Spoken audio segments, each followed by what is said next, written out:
Good morning. How is everybody today? Everybody good? Everybody got a good night's sleep last night?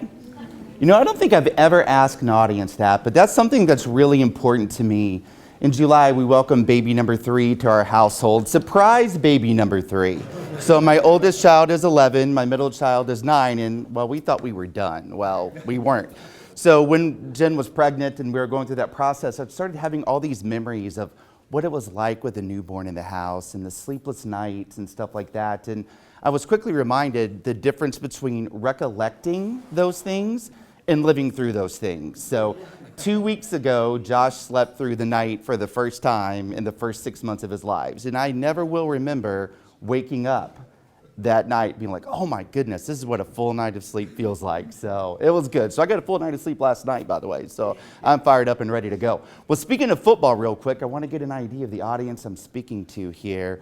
Raise your hand if you think the Denver Broncos are going to win the Super Bowl. All right. Who thinks the Carolina Panthers are going to win? All right. Now, for you Panther fans out there, is that because you're a fan or you just think that they're that good? Yeah, they are, isn't it? I would love to see Peyton go out on a win out there. I hope he does, but man, I don't know. Those guys are good. They're awfully good. So, well, thanks for coming out this morning and giving me the opportunity to speak to you guys. I want to give you a little bit of background about myself and Catalyst 7 and why we do what we do. In 1999, I started my first business on a $2,000 investment from who is now my father-in-law. I wasn't even married to his daughter then, and he still gave me $2,000. I don't know if he regrets that or if that was a good decision. I don't know, but here we are. So my first business, it started out great. I was in my mid-20s. We were expanding. We were growing. I got a whole lot of money from a bank that believed in me, and I thought I had life by the horns. I thought I knew exactly where I was going. Well, 18 months later, I went bankrupt. I failed. I failed hard. I fell right on my face. Kind of like Dave Ramsey says, he did dumb with a capital D. Well, that was me. I did that. And that was the catalyst for me going back to school, earning my bachelor's degree. I went right on in and earned my MBA. And I really wanted to figure out, why did I screw up so bad? How is it that I could be 25, 26 years old, making 6+ figures, thinking I got it all figured out, and then crash and fall straight on my face? It was hard. It was tough. After going through that season and asking a lot of questions and trying to understand why, I had the opportunity to start 2 more businesses. And going through that process, one of those was acquired by another company, and another was just bought out in December of 2013. So that was a neat experience to be able to take what I had learned, get a chance to do that again, and successfully in those businesses. And as a result of that, I started Catalyst 7. I love sharing my experiences. I love helping other people avoid many of the business traps that I fell through and went into. Now, looking back on the bankruptcy, it's nothing I ever want to do again. It was one of the most painful circumstances that I've ever gone through, especially for my wife. It was unbelievably difficult for her to see me go through that and everything that went with it. But now that I'm beyond it, looking back on it, I'm thankful for it, because I would not be who I am today. I wouldn't know what I know without going through that, and I wouldn't have the platform to share these experiences. And what I found too, when I'm able to speak with small business owners, just by the mere fact that I've gone through that, I've been through the ups and downs, and I've got the scars to prove it, it gives me an opportunity sometimes to speak with a different level than I would had I not gone through these things. So in May of 2015, I left one of the companies that acquired one of my businesses. I finished out my term there, and I started Catalyst 7 to really be a business coach and to help other entrepreneurs and business leaders achieve what they wanted to achieve. And then in October, a company hired me to come in and do some consulting for them and to help them. And eventually they brought me on as a partner. So I'm still working with Catalyst 7. I'm not doing it as full bore as what I once did, as I'm focusing most of my attention on the other company and working with that. So it is another marketing agency, but we'll talk more a little bit about that. So I'm in the process of writing a book called The Catalyst 7. The name Catalyst 7 was chosen on purpose. Through the ups and downs over the past 20 years, I have discovered what I believe are 7 catalysts that are essential for both business success and personal success. So we're working through that. We got a podcast that's out there. We blog regularly, and we'll give you that information if you want to go and keep up with that. So today, what we're here to talk about is 5 things that we can do in 2016 to help it be one of the most successful years that we've had. A lot of the things I'm going to talk about today are things you've heard before. I don't think I'm going to speak about much that's new up here, but hopefully it's going to be a reminder, maybe a different twist on something that you can apply directly, hopefully even today, to start you on the path of doing something new in 2016 and achieving more goals. So we're going to go and dig right in here with this, and let me make sure that the clicker here is working. All right, very good. So the first catalyst that I want to talk about today is clarity. How many of you guys have specific goals, both personally and professionally, that you want to achieve in 2016? Raise your hand if you have that. All right, very good. How many of you guys have written down those goals? Awesome, okay? Without writing down a goal, your odds of achieving it go way down. You gotta have something that's a reminder, you gotta have something that you can look at frequently. And there's two things that I wanna focus on when we talk about clarifying our objectives and what it is that we wanna do. And first of all, is being very specific about what that is. I've got a client, and he's a dear friend of mine. He's got a goal of having $1 million in the bank. He's close. He's been there for the past 4 or 5 years. He's never gotten there because he just says, I want more money in the bank. I want more money in the bank. I want to get more. He goes ups and down, but he's never gotten right to that $1 million goal. So this year I challenged him. I was like, will you quit playing around? Will you write down exactly what you want to achieve? Write this number down on a piece of paper. Look at it every day, and I guarantee you that you will achieve this goal if you keep doing what you're doing, because the goal is right in front of him. So it's very important that we know and we clarify exactly what it is that we want to achieve. And it's very important that we get as detailed and as granular as we can on that, so we know exactly the target that we're trying to hit. So once we've figured out the what that we want to go out there and achieve, we need to know why we want to achieve it. That is so important. One of my goals for this year is to complete a Spartan obstacle course race. Do you guys know what those are? Have you ever seen those on TV? And the ones on TV they're crazy. It's like the pros and stuff like that. And it was actually my kids that challenged me to do that. We were watching that together. They love watching American Ninja Warrior too, if you guys have ever seen that. But Ethan, my middle child, he's like, Daddy, why don't you do that? And I'm like, dude, seriously? Me do that? And he's like, yeah, I think you could do that. So that is my goal. There's one in Indianapolis. I think it's in June or July. It's one of the shorter ones. But that is my goal, to do that. That's one of the things I want to do. That's my what. But more important than that is why I want to do that. If I just wanted to do it for me, to just say I did it to accomplish it, well, that's one thing. But the true motivation, my true why, I need to get back in better shape. Over the past 6 months with baby Joshua, my life's been kind of hectic and crazy. I haven't been to the gym as much. I haven't eaten very healthy. So my health has suffered as a result of that. And with baby Joshua, I got to be around for a little while. So my primary motivation isn't to say I accomplished it, isn't just to be in better shape, but it's to be there for my family. And that's a completely different situation than wanting to do something for myself. So if I want to eat that junk food or don't want to go to the gym or whatever, well, my why is for Joshua. It's for my family. And that's a very powerful thing. So as you're looking at your goals and your objectives, I really encourage you to dig deep and want to know why. How many of you guys have read Start With Why by Simon Sinek? Okay, awesome. If you have not read that book, I encourage you to do it. He will go much deeper than I'm going to go right here about the power of why and help you get to that. So what was the name? Start With Why by Simon Sinek. And by the way, guys, I'm a very avid reader. On average, the average millionaire reads how many books a year? Who knows? Does anybody know? Okay, 52. They read a book a week. They are very avid readers, yes. And so today with like audio technology, you can either read or listen to, but the average, they read a lot. So I encourage you guys to take a look at doing that and what you can do to go out there and read and expand and things like that. So I try and do that. So we're going to reference quite a few books today that we're going to recommend. So none of you guys ever read 52 books in a year? No? So I've been reading the autobiography of Vince Lombardi, and I bought it on my Kindle. I did not realize it was a 600-page book. Normally the books I read, 200-300 pages. So, and it's just like, oh man, I'm enjoying reading about Vince Lombardi, but 600-page book, it's been a long time since I've done that. So, all right. So moving past clarity, once we know what and why, we have to basically throw everything overboard that's going to detract us from achieving our goals. And one of the biggest things that we have to ask ourselves is, just because I can do this, should I do this? And it's very easy out there when we're in business or when we're in life to say, hey, this looks fun. This is a nice, shiny object. I want to pursue this.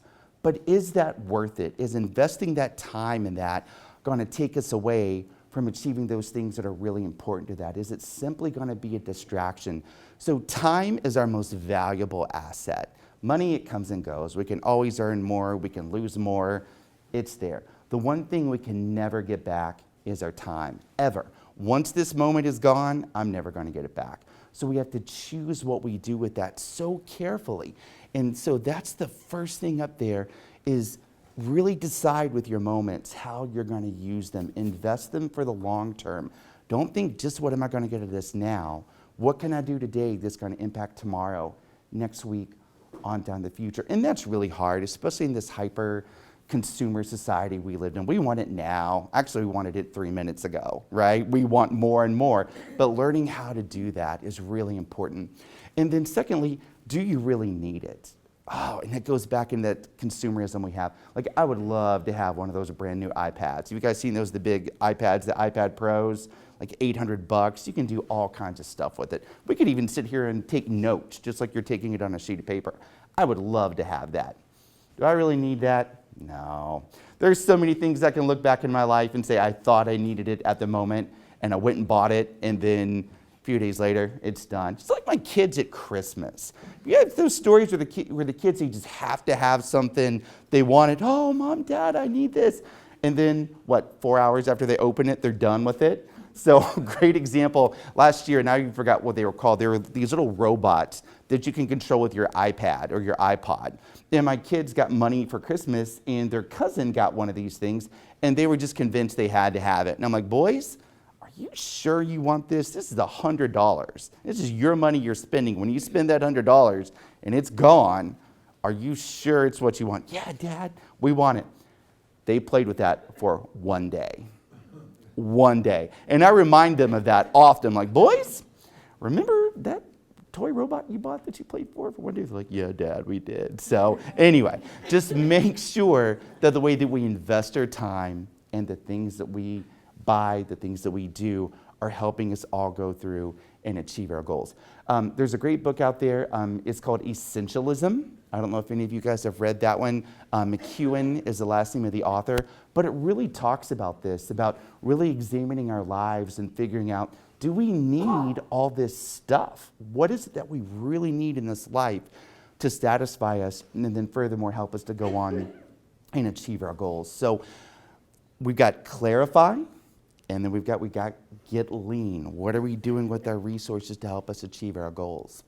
So this next one is something that's really important to me. So one of the companies I owned that got acquired by another company, I'm now a partner, is a marketing agency. I'm a sales and marketing guy. I always have been. I see marketing from a big picture, and I'm a relatively effective salesperson, so I enjoy these things. And so this part of this is really true to me, that I love stories. Do you guys love stories? Yeah, they're great. We're going to talk about stories today, and facts, figures, who cares? You know, we need that from a business perspective, from a P&L perspective. But when we're connecting with people, it's stories that really matter. So I want to tell you a story that more than likely will be the biggest thing that you remember after you leave here today. So the company that I owned that went bankrupt was Robinson's Black Belt Academy. I took my first martial arts lesson when I was 5 years old. I did martial arts through most of my life until a couple years ago when All About Kids bought my martial arts school, and then I was done with that. So when I went bankrupt, I kind of still say today that I'm probably the only martial arts school owner that ever had 350 students and went bankrupt. It was pretty hard. Like I said, I did dumb with a capital D.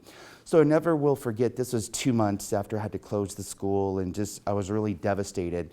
I was at the Kroger in Middletown.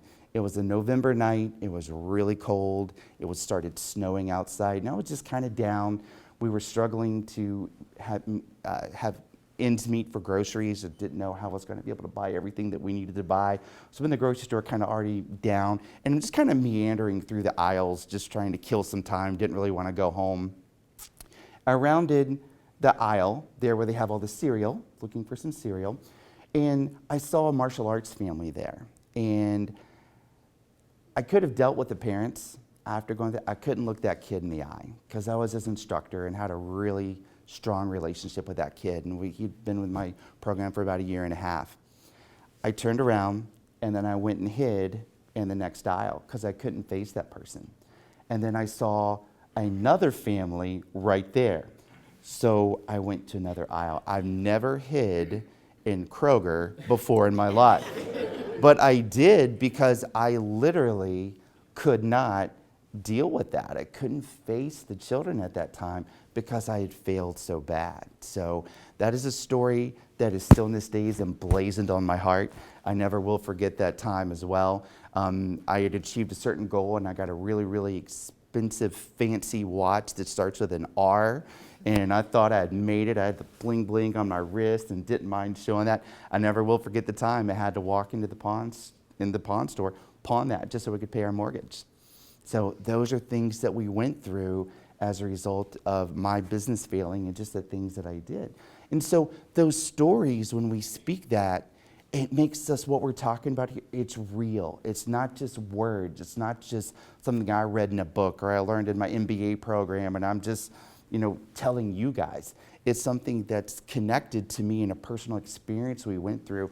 So whether you are a manager in a large corporation, whether you're an entrepreneur, whether you're getting started, whether you're just, leading a Sunday school group or whatever, if you can learn to connect what you're trying to teach or what you are trying to show with the story, it has so much more meaning and so much more impact. So to be really successful in many areas, we have to learn how to be good storytellers and really communicate what it is that we're trying to do. So especially if you're a small business owner and you're trying to build your brand and market your company, you've got to let people know why you do what you do and that story behind it. Because many times, all things being equal, if you've got a great story and you connected with the person through that story, they're going to be more than likely to do business with you than this other company that they don't know their story, they don't know what's behind it. So does anybody have an example of a brand or a company that you do business with because it's got a neat story behind it?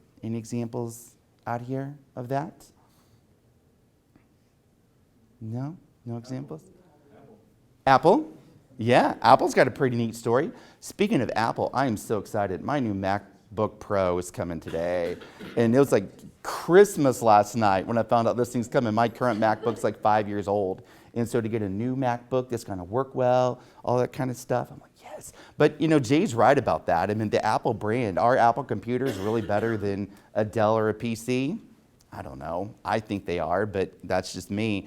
But a lot of times we buy a brand like that just because we're connected to it and the story behind it. And I think there's many other examples like that, like the Ronald McDonald Charity, what they do.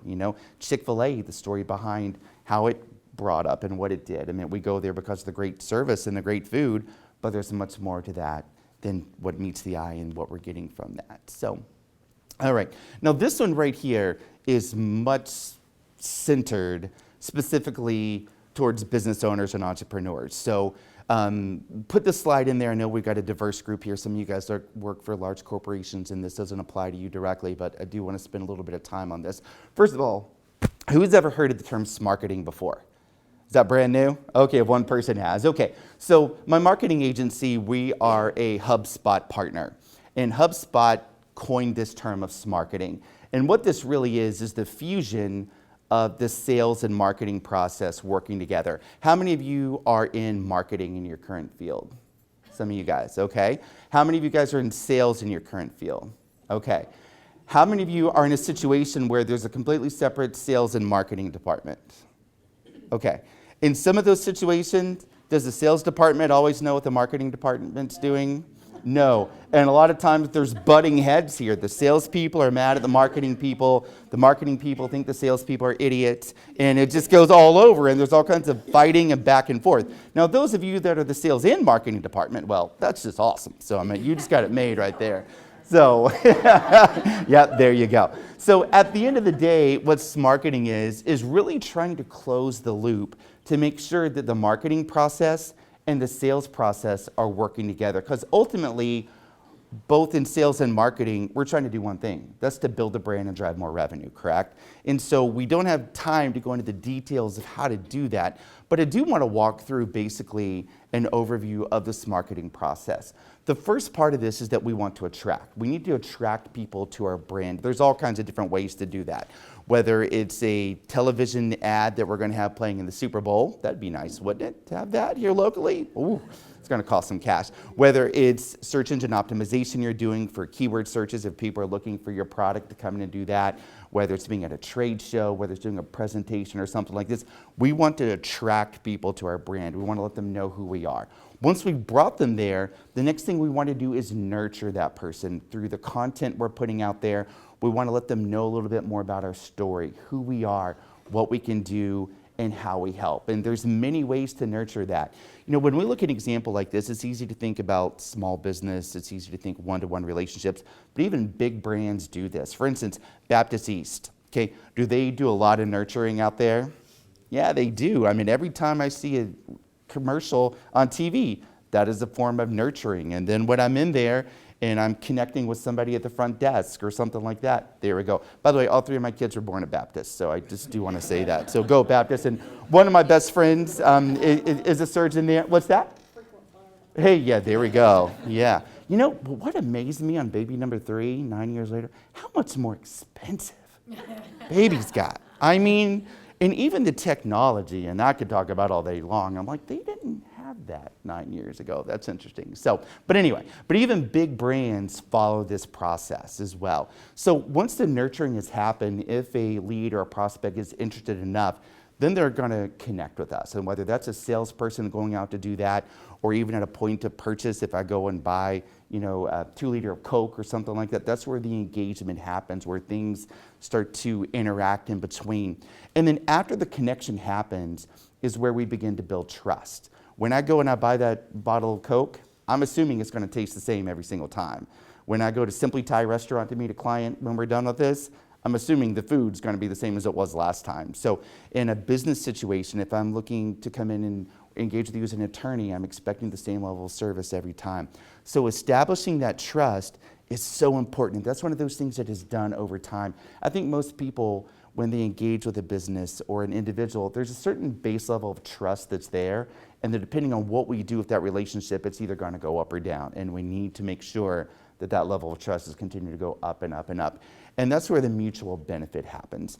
We are all in business to serve other people. I don't care if you're in the process of delivering babies, if you're doing marketing, if you're an attorney, if you're doing anything else out there providing banking service, we are there to serve other people. How we serve is different, but there's got to be a mutual benefit to everybody. When somebody comes in and pays me to be their personal coach, I'm benefiting because they're writing me a check to do that, but they're benefiting hopefully because they're tapping into the experiences and the things that I've gone through that I can help them avoid those things and save them a whole lot of pain and heartache and hopefully some money too. So it's that mutually benefit there. So if we understand this 5-step process, that everything goes through, sales and marketing can work really well together.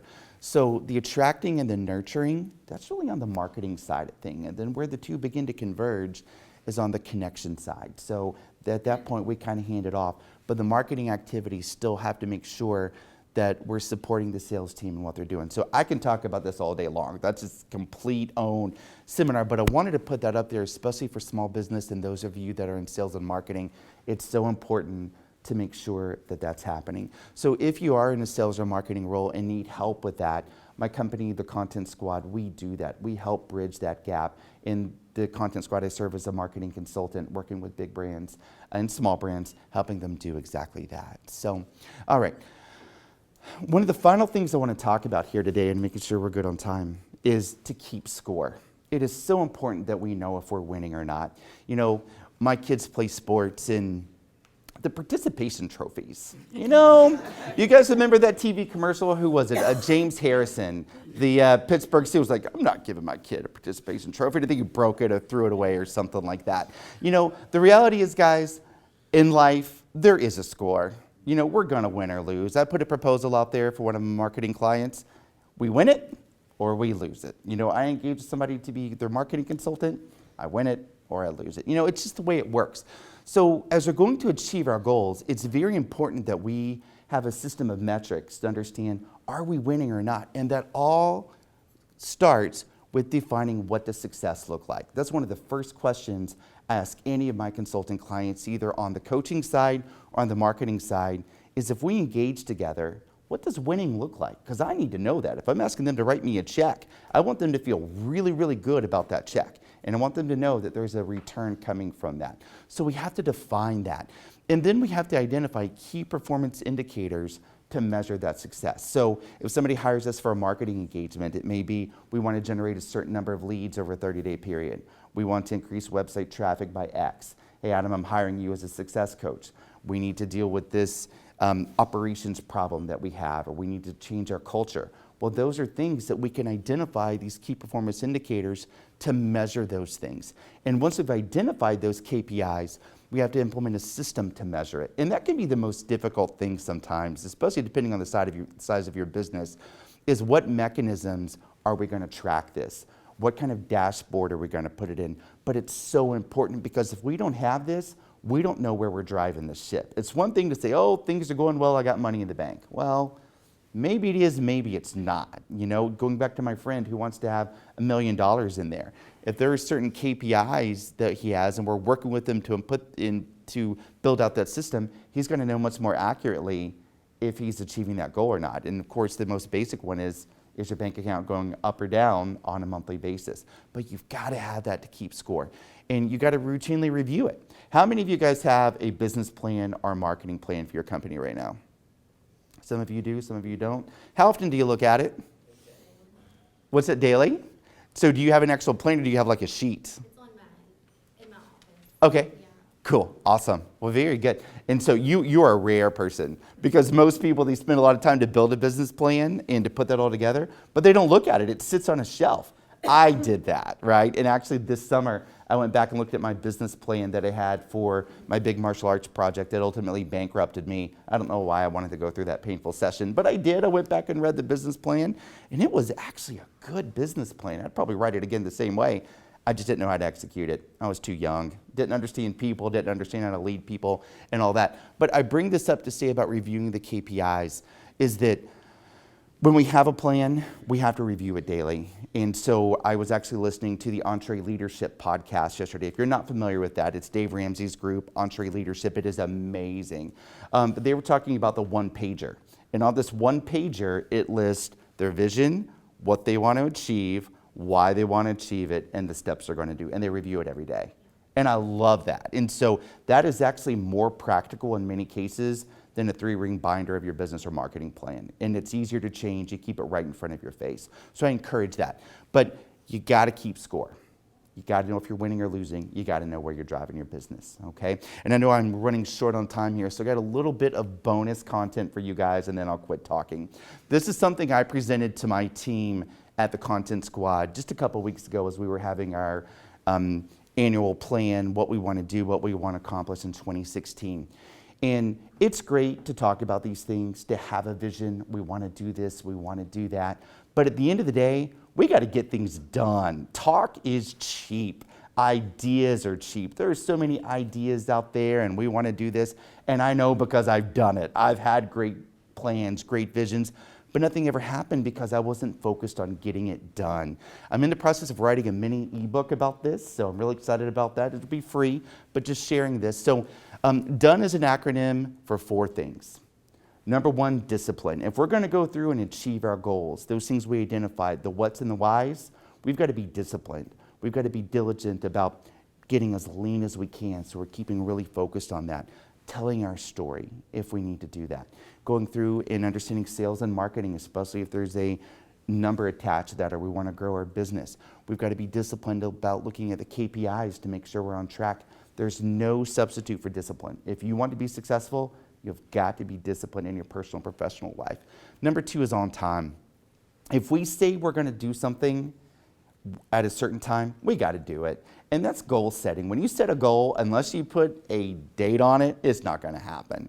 I'm going to do this by X. I'm going to achieve this by X, because it gives that sense of urgency there. And listen, life happens. Beginning of December, my car went crazy. I had a $2,602 car repair bill right before Christmas.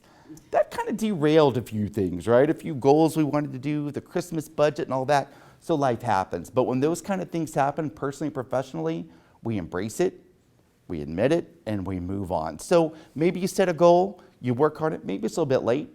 That's okay if something happens, right? But don't not achieve a goal just because you were lazy, you didn't want to do it, and make excuses. And that's where number 2 comes in. No excuses. I don't like excuses. And I will tell you, in my past, I am good at making excuses if I want to. I could come up with all kinds of reasons, sit down and watch TV all day. Can you guys do that? Man, I can, especially if football or golf is on. So anyway, but no excuses, right? We either do it or we don't. With Star Wars fever right now, what did Master Yoda say? Yeah, exactly. There is no try. You either do it or you do not. Well, life's not really that black and white. There's that gray in there. But we have to have that attitude that we're going to own it. And if something comes up, we can't achieve it for whatever reason, we embrace that, we admit it, we go on. But no excuses, no silliness. And the E in there is just execution. We got to work hard. At the Content Squad, we got a certain revenue goal that we want to hit this year. We talked about it. We're excited about it. But we aren't going to do anything unless we roll up our sleeves and get up there and work. We're just not going to do it. So this is my acronym for DONE. I think it's going to help us if me, my team, you guys follow these 4 things on a daily basis with the other things we talked about, the 5 catalysts for 2016. You're going to achieve some pretty remarkable stuff throughout the year. You've just got to be disciplined and focused all the way through doing that. So this is me. My phone number's up here, my email's up here. You can go and visit my website at catalyst7.com. A lot of good information on there. I try and blog weekly. I will say that my time I've invested in writing, even my podcast has slowed down a little bit. I've been a little bit distracted by coming on board with the Content Squad, but things are ramping up here where I'm getting back and being pretty consistent with that. So, all right, so we're taking up a good bit of time here, but just really quickly, does anybody have any questions? Anything that I can answer for you about any of the things that we've talked about here today? Yes, sir? So you run Catalyst 7, you're part of the Content Squad. Yes. At least 1 or 2 other companies, right? No, not now. Both of my other companies, they were both acquired. Okay. I had the chance to start another martial arts school again. Yep. And to do it right and leave on good terms. All About Kids bought my martial arts school in December of 2013. And then my other marketing company, Strategex Consulting Group, was acquired by a much larger marketing firm. And so I worked for that for 18 months. Okay. And you've got an 11-year-old, and a 9-year-old, and a 1-year-old. 6-month-old, yes, sir. When is it you read these books? Yeah, great question. I've got the 11-year-old and 9-year-old. I've Cool. only got the one business. Gotcha, sure. I don't have the 6-month-old. Sure. And I don't know when you read the books. Yeah, so my days start at 4:30 in the morning. So I start up at 4:30, I get going. That was tough when things were happening, when Joshie was getting up 2 and 3 times a night. But here's what I found. Reading the books is so important. And I just set a goal of wanting to accomplish this once a week. So I read about a half an hour to 45 minutes a day, right? Now, I will say I don't read every book every week either. I've got an Audible subscription. So I think it's either $24.99 or $19.99 a month or something like that. You can download 2 audio books a month. And if you're in your car a lot, commuting, it's great. You just pop that in my, my cell phone. I've got the app there, and I listen to it. So I'm going to say actually probably read an average of 2 books a month, and then I'll listen to the other 2. But it's just carving out the time to do that. But truly, when in the day are you reading? Oh, good. So, right. No, so I wake up at 4:30, right? And I typically read between about 4:45 and 5:30. I applaud you. So, well, I love to do it. I love to do it. And it gives me a lot of resources about things to talk about. I learn a lot of things for that. And it's just something I'm passionate about. That's part of being done, right? So, part of it, yes, sir. Thank you. Yes, sir. You're welcome. Great question. Do Facebook posts count as reading?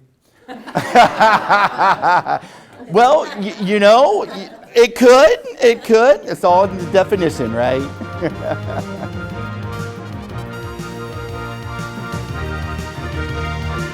All right. Thank you very much.